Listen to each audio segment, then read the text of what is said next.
Japanese.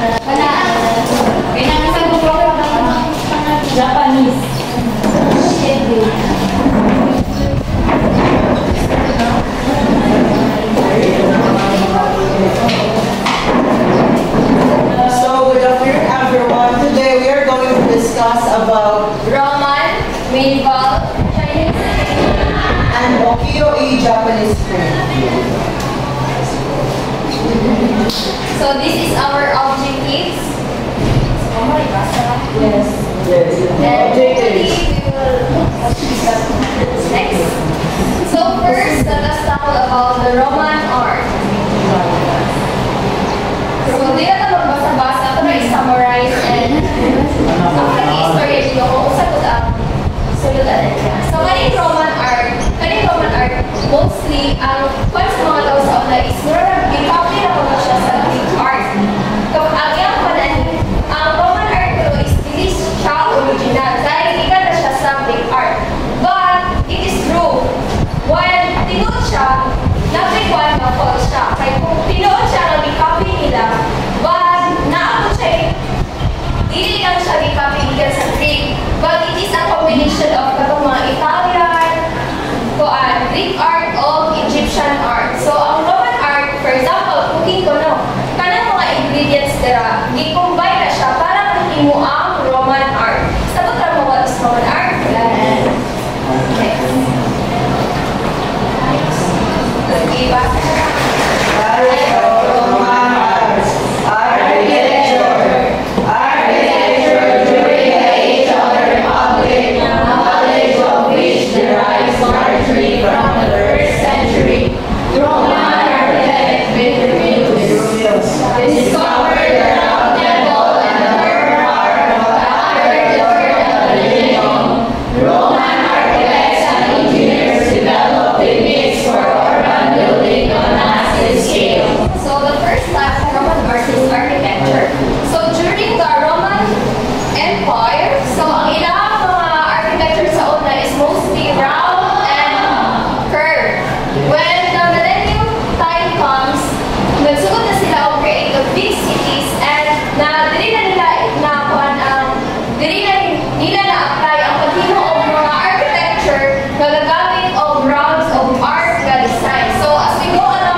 So for example, dili sila ang nagtino sa art na design. Pero sila may una nga naka-apply ana para siya i-iba architecture ba. Sila may unang i-adapt ana ang style. So ang Rome karon, ang Rome is called na siya into the city of Dome kay ang kanang ilang mga church kabalo mo Dome kanang kaning iyahang ato is dili siya straight. Katong ana ilang ato, pa-curve ba? Kanang Rome is referred to as the city of Dome kay kanang ilang mga architecture dito is mostly dome style at ilahang ato. So sculpture is one of the oldest forms of visual art. So it involves shaping materials into objects. So there are 4 categories of sculpture. First is the historical belief. So these are the sculptures na himuon ko, for example, si Aliana Mono Isha Reina. Dahil nakadaog siya sa war. Ano siya historical beliefs na i-form into sculpture si Aliana para ma-symbolizes na pala si Aliana is nadaog siya. Una siya. Then sunod is portrait bust and statues including equestrian statues. So kung galing sa historical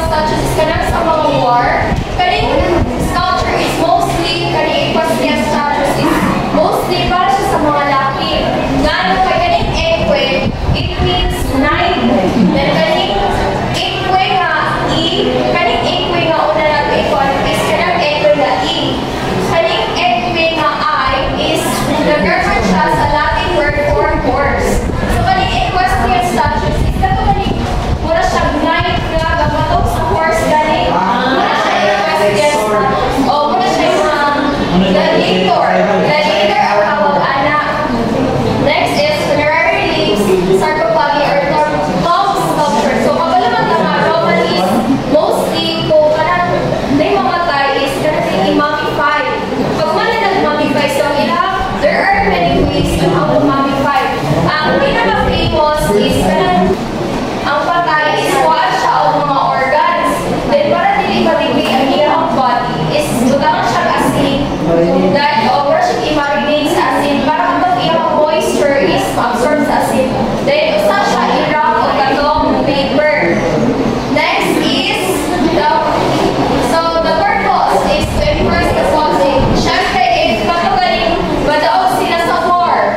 So muna na siya kung mag-kayo sculpture. So sa may purpose ana. So para kung makabalaan mga tawa, kanis sila ng Roman Empire, nadaog ni sila ana. The reason is to communicate the power and majesty of Rome. So siguro lang, na topic dili na nagkayo sila sculpture, dapat kayong copy, then kailangan i-distribute sa lugar sa Rome para kung mabalaan, na kato siya mahari, is siya ang pinaka-center ana. Next. So, read. Historical relief. Rome did not invent relief sculpture so each time did. Nor was there any particular genius in the skill of its sculptors and stonemasons. Since it is accompanied the parts of stone, the Romans were far more down to earth. They sculpted their history as it happened, wars and all. So, they did not invent stone carving. Ang stone carving, nag-date back ni siya patungkol sa mga old people, pati mga stone age. So, dito sila naka-invento sa stone carving. Kaya mostly, ang stone carving sa Roman art is na symbolize siya sa mga daily activities or kaya sa mga war, kung saan ang tinod na nilitabo, either it is good or bad. Next. So, this is an example. Trajan's column of Marcus Aurelius' column. Next. So yeah, the portrait bust and the statues. Please read. Portrait bust and statues. These are works of marble and occasionally bronze sculpture. Images of Roman leaders have been displayed in public places for centuries. Marble portrait busts and statues of an emperor, which were copied and amassed in all parts of the Roman world. Its purpose is to remind Romans rich, important, unifying force and for loyalty demonstrations. So as I said earlier, nga kaning Roman emperors, pag may siyang statues, dapat kayong copy din is i-send sa different part of Rome para mabalaan kung na siya ang most powerful person. Dahil yun, ano mo galing isa katao o may one siyang sculpture, it's either gano'n siya most powerful, nine, or katong na siya ibigay sa contribution sa war or gano'n sa ilahang lugar. Next. Religious and funerary sculpture. Religious art was also popular in the less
basahan ninyo lang. The Roman painters was the development of landscape painting, a genre in which the Greeks showed little interest. Romans developed a very pictorial and linear perspective in Rome. As in Greece, the highest form of painting was panel painting, executed using the agnostic or generic methods. Panel paintings were mass-produced in their thousands for display in offices and public buildings throughout the empire. So, kaning mga Greek paintings is mostly katong mga space area paintings. Katong galing mga kuwan mo painting ni siya. Dahil katong galing ko na siya nag-depict at makita sa distance. Or kanan sa iyang sa distance ba? Pero pag yang i-focus ang distance. Dahil kaning mga paintings nga most displayed is kaning panel painting. Painting is kanin siyang painting na wax-based o egg-based na mga painting. But this is not kuwan tayo. This is not gimo kayo siya kay ang wood is dili kayo siya resistant when it comes to time. Kay ang wood is malata lang siya. And ang gigamit po na material is wax and egg-based.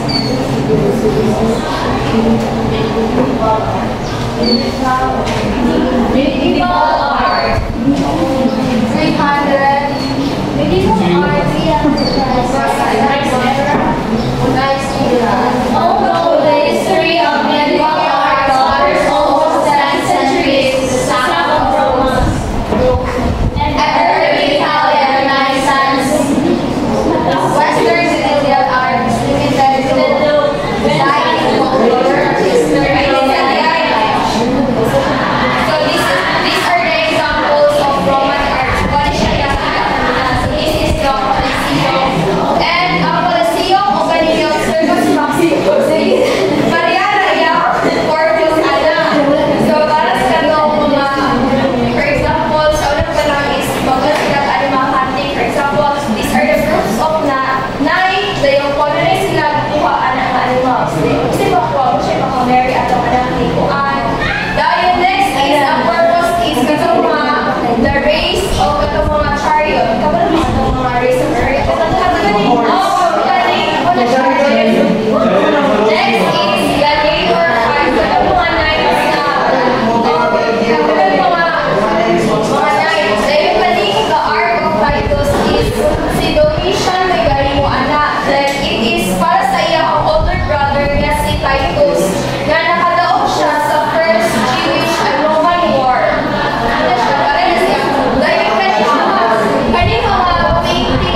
So,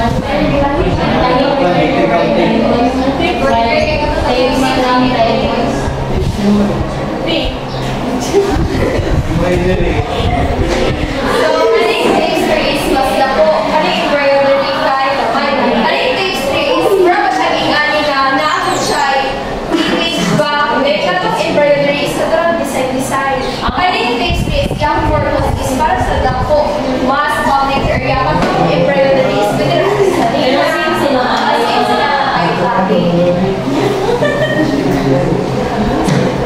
So these are the different materials that are used in paintings for the medieval art. So foil or leaf and volta. So they exported and imported different materials that are made from high quality marbles and stones. So history in medieval art. So when medieval art is na why would it kay ang Roman Empire is na decline siya. Why na decline ang Roman Empire kay nabuild siya sa war. Dahil ang Roman Empire niya kay ang sunod niya na most powerful is ang Christian churchman. So ang Christian church maoy ning dominate and Christian church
actor dito sa stage.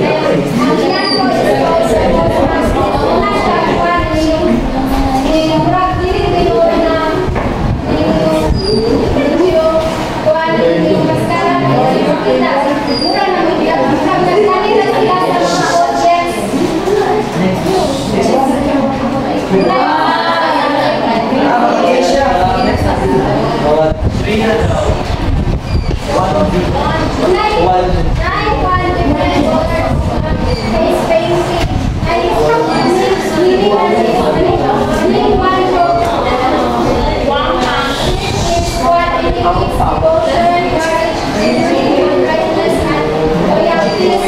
Makita na po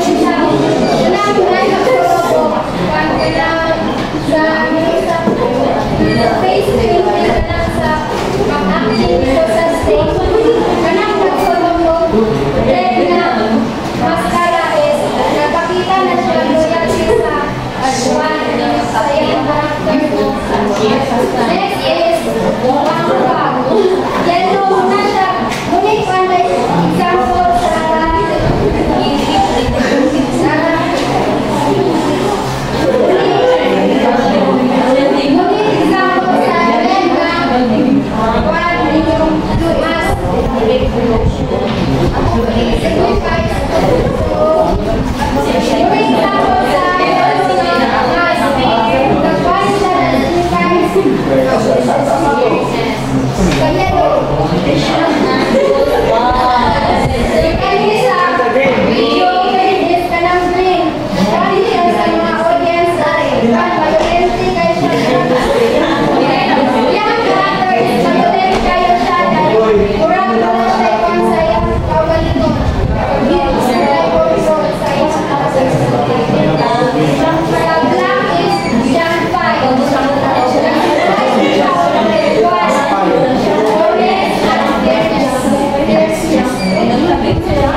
subject of people.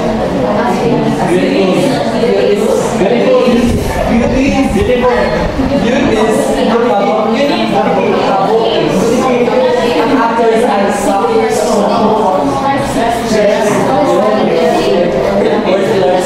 since previously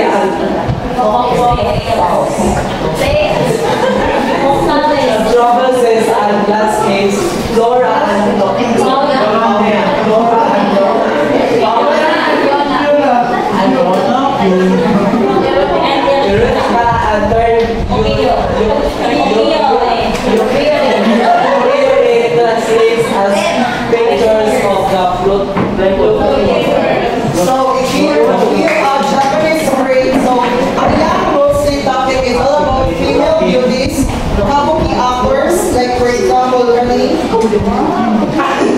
So, ang kabuki is with music, dance, sa theater.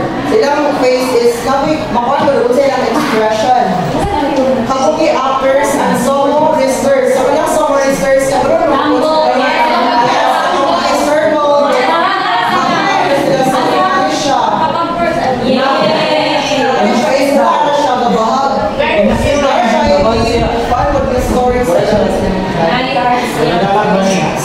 history and folktales sa mga alamat, dayon travel scenes and landscapes, flora and fauna. So mga flora is wala siya mga alaman or mga flowers, and ang fauna is mga animals.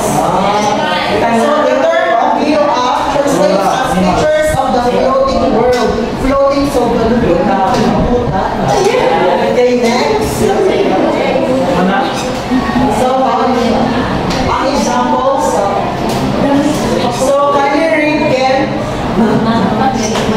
Spring paintings were the first works to be done this time. This effective aspects of the entertainment quarters called the floating works of London Tokyo and other urban Roman subjects included famous artisans and prostitutes, movie actors and well-known scenes from the movie place and Europe. So, thank you, Ken. So, screen paintings, my first works, the first siya as a style. So, Edo period or Edo, muna siya yung modern Tokyo. So, ang Tokyo is Edo tawag ano niya before. Dayon, common subjects include famous partisans and prostitutes. So, unsa man ang partisan?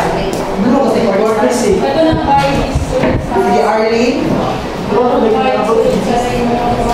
Yes, correct. Like mga geisha. So, like mga geisha. So, dili ang geisha sa courtesan and prostitute. So, ang mga courtesan is mga babae o ang prostitute is more siya geisha nga muana sila sa mga sabrag sa boys, then ilang entertain.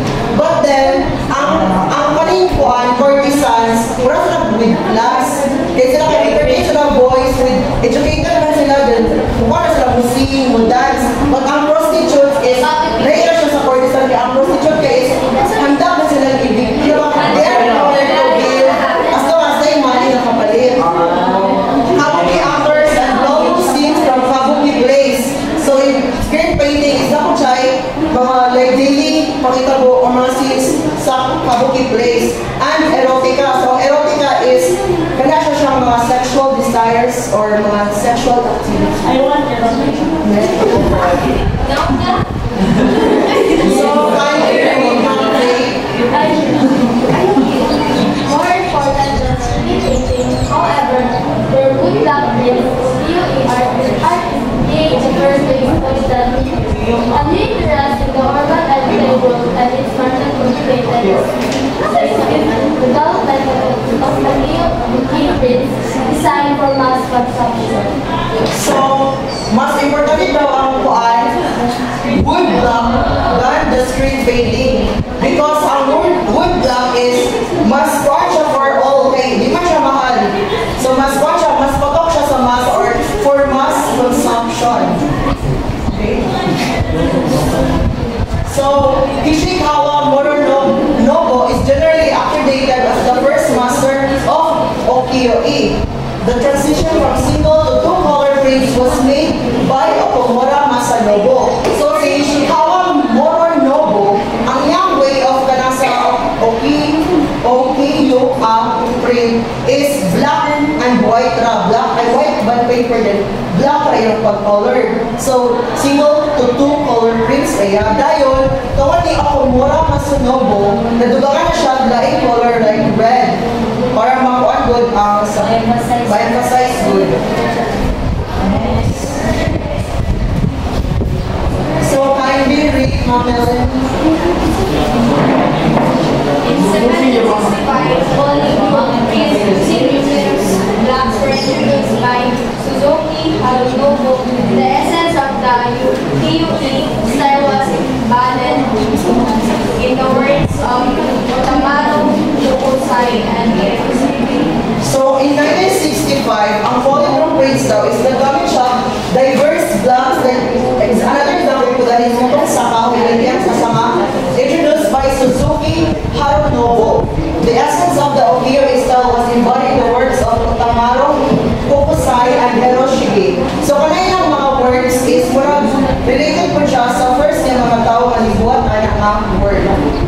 Like tayo, they exist in our work or kailangan pa siyang ipatsyada or either mas gilugahan pa nila. So, impact and legacy. Kindly read, Adrian. OKOA had a significant influence on Western art during the 19th century, inspiring impressionists, painters like Van Gogh, Monet,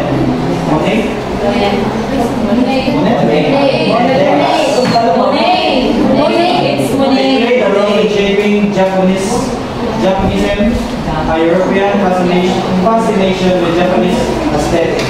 Modern Japanese arts, manga, and anime continue to draw inspiration from Ukiyo-e's bold designs and storytelling techniques.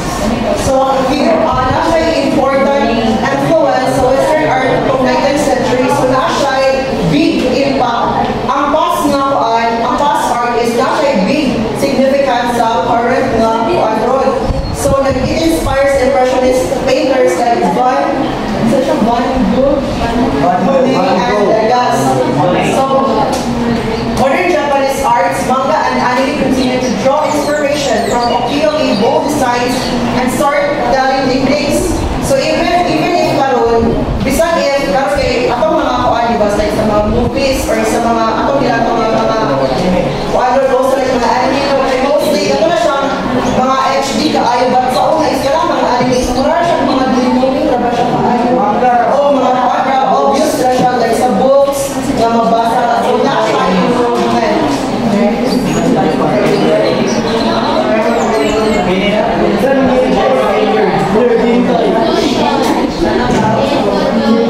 So in conclusion, Roman and medieval art is mostly on religious side, which is the Christian. So iconography and spiritual narrative. So for example, una lang mga example kanina, mga Roman empires, so una lang mga notable people are displayed using sculptures and so as their sarcophagus and paintings. So Chinese art, Chinese art is yung harmony sa tao, sa nature. So, harmony nagpakita nila through painting. Nagpakita sila sa ilang palibot sa ilang story, sa mga kalit nila. so ukiyo opera captured the fleeting pleasures of life in Edo period or the Tokyo, Japan karon through its different colors and dynamic compositions. Sa una ng mga idea or nakuha na sa mga unang